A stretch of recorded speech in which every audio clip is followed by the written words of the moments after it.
Hi guys. முன்னாடியே நான் இது சொல்லியிருப்பேன்னு நினைக்கிறேன். பக்கத்து வீட்டில் வந்து மாடியில் நிறையா தண்ணி வைக்கிறாங்க டெய்லி அப்படின்னு சொல்லிட்டு சொன்ன மாதிரி ஞாபகம் இருக்குது.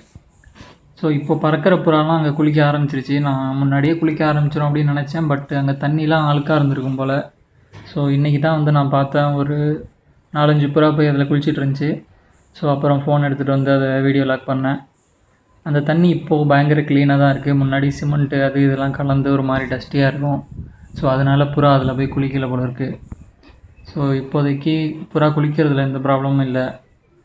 அப்புறம் அந்த ஸ்க்ரீனில் பார்க்குற மேலே உட்காந்துருக்க 2 புறா வந்து ஒன்று லக்கி, இன்னொன்று அந்த வெள்ளிக்கண்ணோட ஹெல்த்தியான குஞ்சு.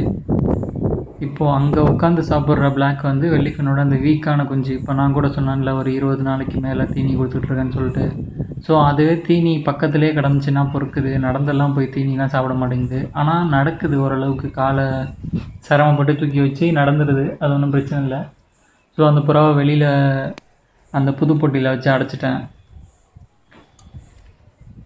அப்பப்போ ஒரு புறா என்ன செய்யும்னா, அந்த பக்கத்தில் இருக்கிற வீட்டில் போய் குளித்து முடித்த கையோடையே அங்கேயே குளிர் காயாது. உடனே என் வீட்டுக்கு வந்து வழக்கம் போல் அந்த சவத்து ஓரமாக சாஞ்சி தான் குளிர் காயும்.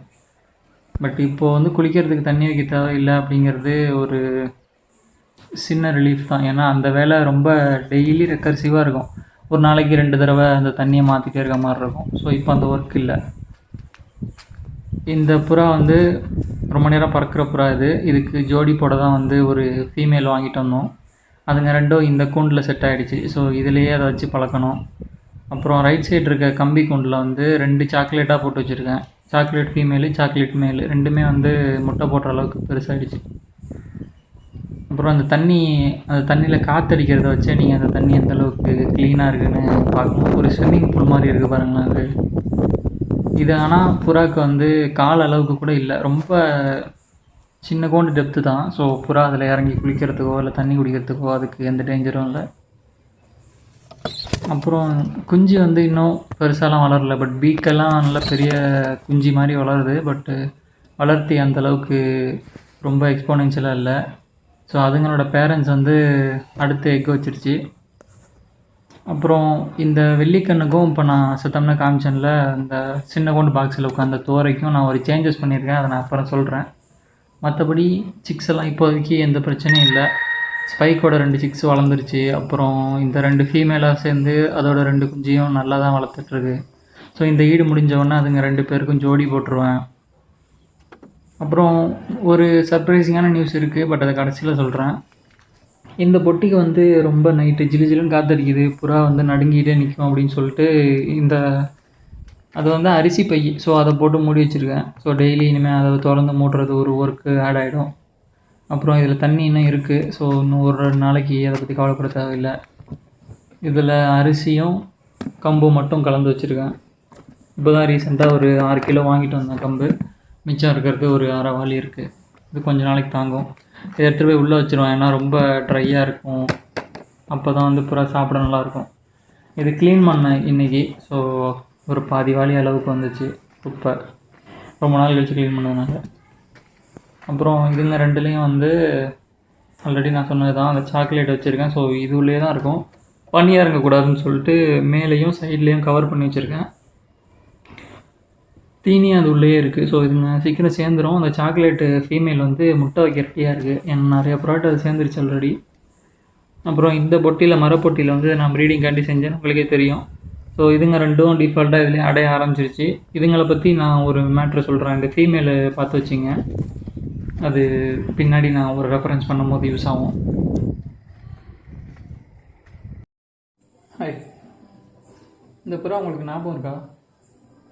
இது வந்து நம்ம ஸ்பைக்கும் அந்த கீரியும் சேர்ந்து போட்டது. கண்ணு பார்த்திங்கன்னா ரெட் கலரில் தான் இருக்கும் லேஸாக. ஆனால் அந்த பிளாக் வந்து கொஞ்சம் பெருசாக இருக்கும், கருப்பு மொழி கொஞ்சம் பெருசாக இருக்கும். நோஸ்லாம் நம்ம கீரி மாதிரியே இருக்கும், சரிதா? இது லைட்டாக கழுத்துக்கிட்டெல்லாம் கீரி மாதிரி இருக்கும். பட்டு ஒரு மாதிரி கிரே கலரு. நிறைய தடவை அவங்கள்ட்ட காமிச்சிருக்கேன், இது பெரிய ஆண் அப்படின்னு. இப்போ பெரிய ஆணாகிடுச்சு அப்படின்னு சொல்லிட்டு. இப்போ இது எதுக்கு நான் இப்போ இதெல்லாம் காட்டுறேன்னா, இது வந்து நான் ஆக்சுவலி ஒரு புறாக்கு எக்ஸ்சேஞ்ச் பண்ணது. இது நல்ல ரொம்ப நேரம் பறக்கிற ஒரு பொன் புறாக்காண்டி இந்த ஆண் புறாவை நான் எக்ஸ்சேஞ்ச் பண்ணேன்.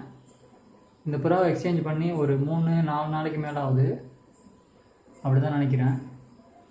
இந்த புறா வந்து என்னோடய வீட்டில் அந்த குட்டி பையன் ஒருத்தன் புறா கொடுத்தான்னு சொன்னானே, அந்த பையன் தான் வந்து எடுத்துகிட்டு போனான். பார்த்திங்கன்னா எங்கள் வீட்டு வாசல்லையே ரெக்கையெல்லாம் பிடுங்கியாச்சு. சரிதா, 3 கள்ளி விட்டுருக்காங்க. 3 கள்ளி விட்டு எல்லா ரெக்கையும் பிடுங்கி, இந்த பக்கமும் 3 கள்ளி விட்டு எல்லா ரெக்கையும் பிடுங்கியிருக்காங்க. சரிதா, 7 ரெக்கை பிடுங்கியிருக்காங்கன்னு நினைக்கிறேன் 3 கள்ளி விட்டுட்டு. நான் முன்னாடியே கூட சொல்லியிருந்தேன் 2 கள்ளி விட்டாலே புறா பறந்துடும் அப்படின்னு சொல்லிட்டு. அவங்க என்ன பண்ணியிருக்காங்க, இந்த வீட்டில் வெளியில் விட்டு தீனி கொடுத்துருக்காங்க. இது 2 நாளாக தீனி இல்லாமல் தான் நின்றுருக்கு போல், ஒன்றுமே இல்லை இறப்பையில். ஸோ இப்போ நான் பாத்ரூமில் இங்கே பாத்ரூமில் இடம் வச்சுருப்பேன், அங்கே விட்டு தீனி கொடுத்துட்ருக்கேன்.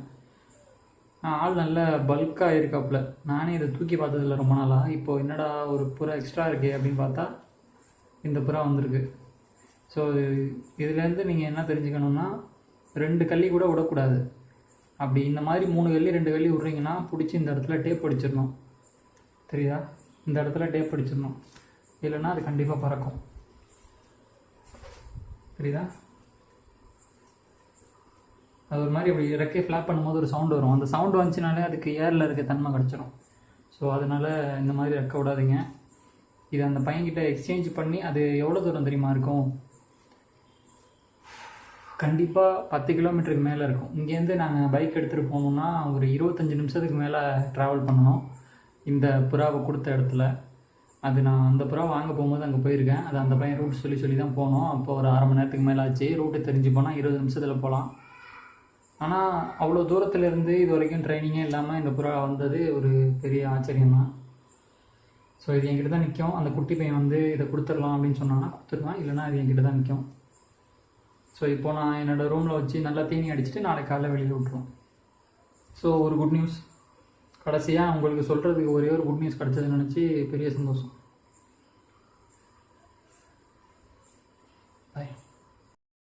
அப்புறம் ஒரு புறாக்கு அம்மா போயிடுச்சான்னு சொல்லி கேட்டுகிட்டே இருந்தீங்கல்ல, இதுதான் அந்த புறா. செம்ம அழுக்காக இருக்குது, தெரியுதா. இதுவும் பறவை குஞ்சு தான், ரொம்ப நேரம் பறக்கிற குஞ்சு தான். ஆனால் இதுக்கு வந்து தீனி பொறுக்க நல்லா இன்னும் தெரிய மாட்டேங்குது. ஓரளவுக்கு தான் பொறுக்குது, வயிறு நுங்குற அளவுக்கு தீனி பொறுக்க தெரியல.